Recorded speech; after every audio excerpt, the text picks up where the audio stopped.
ভাই সেকেন্ডের ভেতরে সবজি নাকি কাটা যায় এই জি মেশিনে? ভাই, এই যে দেখেন এখান দিয়ে ঢুকতেছে, এখান দিয়ে বের হচ্ছে ভাই, এই সব সবজি সেকেন্ডের ভিতরেই কাটছেন? 1 সেকেন্ডে ভাই। এই দেখেন করলা শেষ।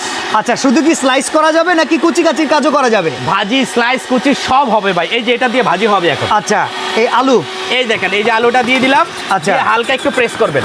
ওরে এই যে ভাই এত সুন্দর! আরো আছে ম্যাজিক, এই যে দেখেন এই আরেকটা আলু দিলাম, আচ্ছা আচ্ছা, এই যে দেখেন, দেখছেন বাহ বাহ বাহ বাহ বাহ, একদম জিরি জিরি কত সুন্দরভাবে হচ্ছে। এই যে চোখের আরেকটা দিলাম, পলকই হয়ে গেল রে ভাই। এই যে আরেকটা দেখেন, এই যে দেখেন, শুধু প্রেস করতে যতক্ষণ, এই যে দেখেন, হইতে কিন্তু অনেক কম সময়। দেখছেন দেখেন ভাই এত অসাধারণ সুন্দর জিনিস, এটা মানে প্রত্যেকটা ফ্যামিলিতে ভাই দরকার কিন্তু। দেখছেন? ভাই। কত দাম এই জিনিসের? ভাই এটা রেগুলার অনেক প্রাইস ছিল, এটা কিন্তু ন্যাশনাল ব্র্যান্ডের 1 বছর ফুললি ওয়ারেন্টি সহ রেগুলার প্রাইস ছিল 8500, আজকে থাকবে মাত্র 4800 টাকা। ডেলিভারি চার্জ সারা বাংলাদেশে ফ্রি থাকবে, কোনো রকম অ্যাডভান্স ছাড়াই নেওয়া যাবে? অ্যাডভান্স ছাড়াই নিতে পারবেন।